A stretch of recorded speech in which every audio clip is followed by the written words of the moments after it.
What's going on, mate?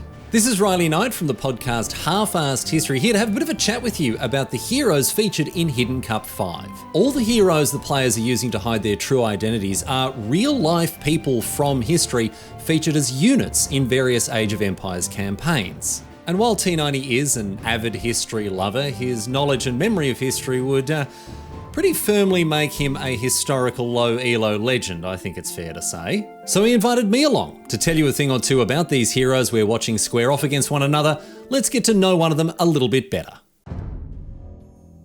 Pope Gregory VII was the head of the Catholic Church and the Papal States along with it in the 1070s and 1080s, and he's remembered for a great many things, principally though his lifelong quest to establish papal supremacy over the kings of Europe. But here's the problem. Right, apart from a very minor appearance in the Art of War training campaign, Gregory VII doesn't feature properly in any real Age of Empires 2 campaign. So, to try to make this little history segment relevant to Age of Empires, I will now attempt to describe the life and times of Gregory VII using only the technologies that appear in the monastery. Here we go. Pope Gregory VII was born in 1015 as Hildebrand of Savannah in Tuscany, which back then was part of the Holy Roman Empire. And during his education as a young man, he was noted for his faith, which led him to become a monk. And his devotion to this role saw him swiftly rise through the ranks of the church's administration, rising all the way to the rank of archdeacon in 1058 or 1059.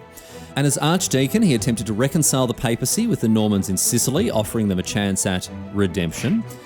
He established an alliance with the Pataria movement to strengthen papal authority despite the Patarines skirting dangerously close to heresy, and also reformed the papacy by giving the exclusive right to elect a new pope to the Catholic cardinals. So, how are we doing so far? We got what? Faith, devotion, redemption, heresy, 4. That's not bad. He's not even pope yet. We're not doing too badly at all. Anyway, in 1073, Hildebrand of Savannah, he did become the pope. Pope Gregory VII, that's the name he took. And he had a huge amount of support from all levels of the Catholic Church. The cardinals loved him, the clergy loved him, and the people of Rome loved him.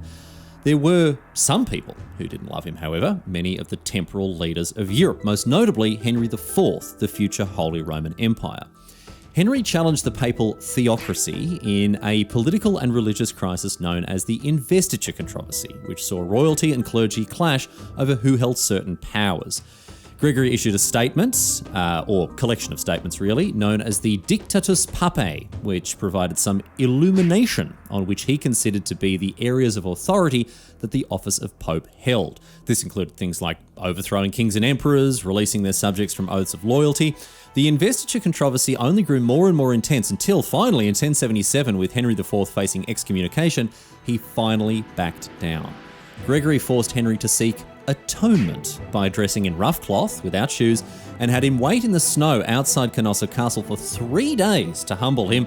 Gregory certainly had won this round by humiliating Henry. Poor Henry, honestly. I wonder if he got sick being left out there in the cold and the snow. If he did, obviously, to get better, he probably would have needed some herbal medicine.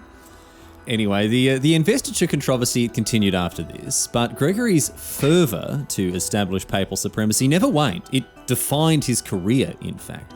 But he did do other things as well. He sought to protect the sanctity of clerical office by enacting reforms to control the behaviour of priests. These are known as the Gregorian reforms, and they enforced things like clerical celibacy. They forbade simony, or the selling of church offices for money.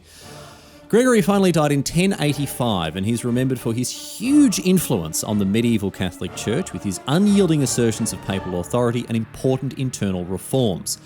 And as such a staunch Catholic, you can only imagine what he would have done had he been around during the Reformation. If those blasted Protestants were going around trying to disseminate their Bibles, I bet he would have blocked their printing. Whatever. Honestly, I tried. Come on. I think I did pretty well. Whatever. Let's find out how Gregory VII will go in Hidden Cup. Will he assert his papal authority over his foes just as he did in the 11th century? Keep watching to find out.